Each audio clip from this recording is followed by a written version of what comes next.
2 septembre 1944, à 9h30. Un motard américain franchit par erreur la frontière belge. C'est le début de la libération.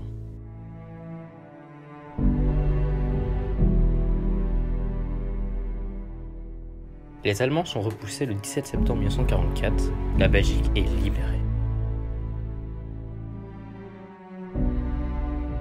Après la guerre, la Belgique n'oublie point ses morts et se reconstruit.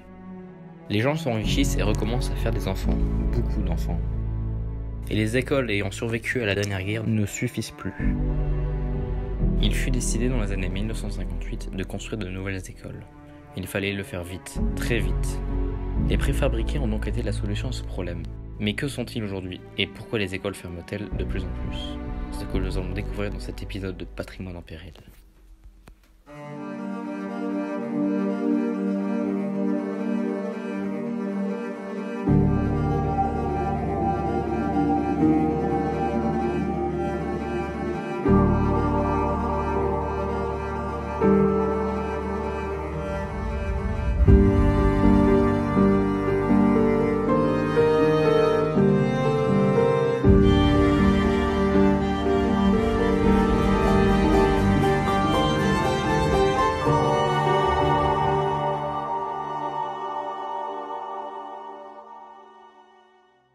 « 2019. Mais qu'est-ce que ces écoles sont devenues? Déjà, il faut différencier 3 types d'écoles préfabriquées de cette époque. Les RTG, les BIE et les BCH. Les RTG et les BCH sont quasiment identiques. Au niveau de la forme, seule la composition des murs change. Les BIE, eux, sont des préfabriqués à plusieurs étages, généralement 2. Ces bâtiments pourtant différents ont tous un point commun. Ils sont composés en grande partie d'amiante. Ainsi, en 2010, les écoles RTG toujours en service représentaient 300 000 m². Ce nom, même si l'ABC, est toujours important et les enfants sont en danger. Beaucoup d'entre elles ont donc dû fermer. Mais que risquons-nous après avoir été exposés à l'amiante? Ils sont de plusieurs natures, mais c'est essentiellement les poumons qui sont en danger avec l'exposition à l'amiante. Il y a plusieurs maladies qui peuvent être occasionnées. Une maladie qu'on appelle l'asbestose, qui en gros rend les poumons beaucoup moins fonctionnels, ils s'expandent moins bien. Et les patients qui souffrent d'asbestose sont essoufflés, ont des douleurs dans la poitrine, et souvent ont besoin d'oxygène. Les 2 autres maladies qui peuvent être induites par l'exposition à l'amiante sont des cancers. Le premier étant le mésothéliome. Donc ça, il n'y a que l'amiante qui peut provoquer le mésothéliome. Et donc, c'est un cancer de la petite membrane qui entoure les poumons. Donc ça, c'est une maladie que l'on connaît bien et qui devrait disparaître puisque maintenant, l'exposition à l'amiante, au moins dans plusieurs pays, en particulier en Europe, est interdit. Et c'est un cancer qui est très difficile à prendre en charge. Et puis une 3e maladie qui peut être induite par l'exposition à l'amiante, c'est le cancer du poumon, par un coup. Et le plus souvent, les patients qui sont exposés à l'amiante ont fumé aussi, et donc ils cumulent 2 facteurs de risque de développer un cancer du poumon, l'exposition au tabac et l'exposition à l'amiante. Et les 2 se potentialisent, s'ajoutent. Voilà les 3 grandes maladies qui peuvent être occasionnées par l'exposition à l'amiante. On connaît le risque associé au cancer depuis les années 50, et ce n'est qu'en gros en France, à la fin des années 70, vers 77-78, qu'on a pris des dispositions pour diminuer le risque pour les travailleurs. Donc c'était essentiellement travailleurs dans le bâtiment, par exemple. Donc on a surveillé leur exposition, on a essayé de réduire un petit peu leur exposition. Mais globalement, l'exposition à l'amiante, l'amiante a été interdite en 1997 définitivement, d'abord en France et dans plusieurs pays européens. Donc normalement, évidemment, maintenant, dans l'Europe, on n'a plus le droit d'utiliser de l'amiante. Mais il persiste évidemment des constructions avec de l'amiante. Et donc ça peut être des toitures en fibrociment par exemple. Ça peut être des constructions dans les bâtiments parce que l'amiante avait beaucoup de propriétés isolantes, phoniques. Et donc, ce qui est fait pour minimiser le risque, c'est quand il y a des travaux, eh bien, ces travaux doivent être réalisés par des entreprises habilitées, ou alors on doit faire des diagnostics des bâtiments et donc éviter de percer des murs qui sont en amiante, globalement.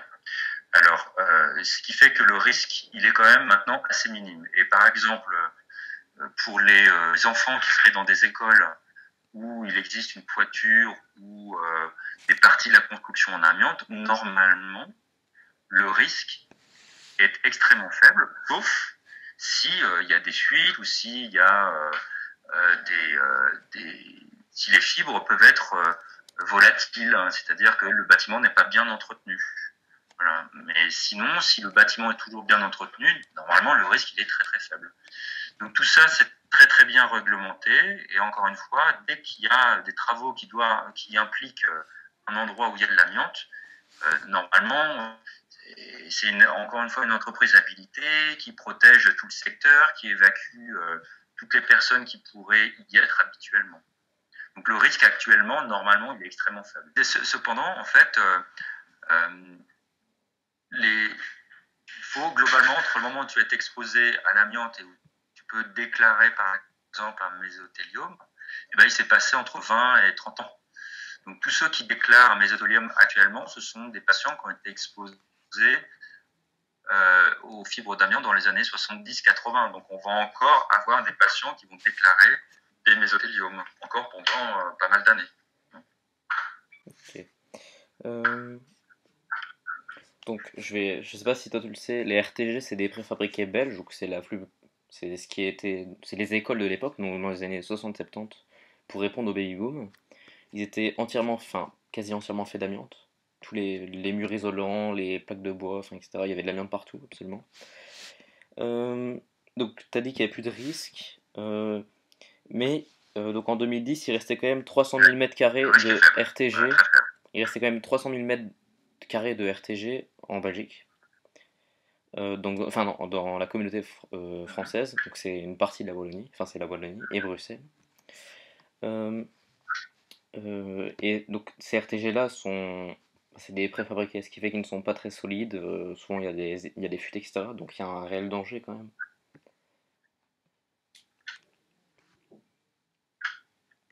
Oui, oui, c'est ce que je disais tout à l'heure. C'est le risque des bâtiments qui sont encore pourvus d'amiante, il est très faible si le bâtiment est en très bon état. Si tu vois, tu as une toiture en fibrociment et que cette toiture se délite, il y a un risque. Si des murs contiennent de l'amiante et qu'il y a des fissures ou que le mur se délite, il y a un risque. Ça, c'est clair. Donc, normalement, quand c'est comme ça, le bâtiment doit être fermé, il n'y a plus personne qui doit être exposé, il doit y avoir des travaux, soit des travaux de remise à niveau selon les normes, soit la destruction du bâtiment complètement. Rendons-nous désormais à Antoine pour voir ces fameux RTG.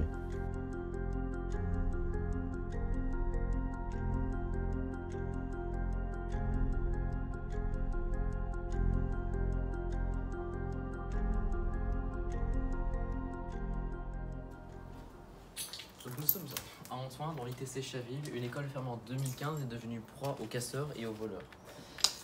Nous allons maintenant découvrir comment sont composés les RTG et autres préfabriqués. Dans ce couloir, tout est fait avec de l'amiante. Les cloisons, le sol, les portes, tout. Petite exception pour les BIE, comme celui-ci, par rapport au RTG, le toit est en zinc. Il est donc moins dangereux. D'ici, vous pouvez voir d'autres RTG.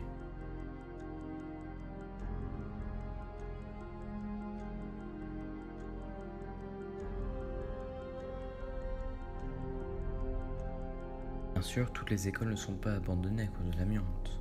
Cela s'explique surtout par le nombre d'enfants mis au monde.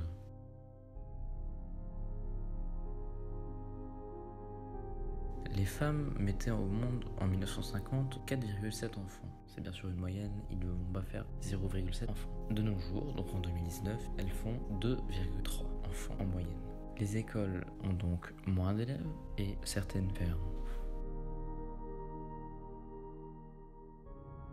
Ces écoles avec ce style iconique sont donc en danger. Mais malheureusement, pour notre santé, ces bâtiments doivent être démolis ou rénovés. La rénovation serait bien appréciée, mais l'État ne fait que les abandonner, comme vous avez pu les voir sur ces images.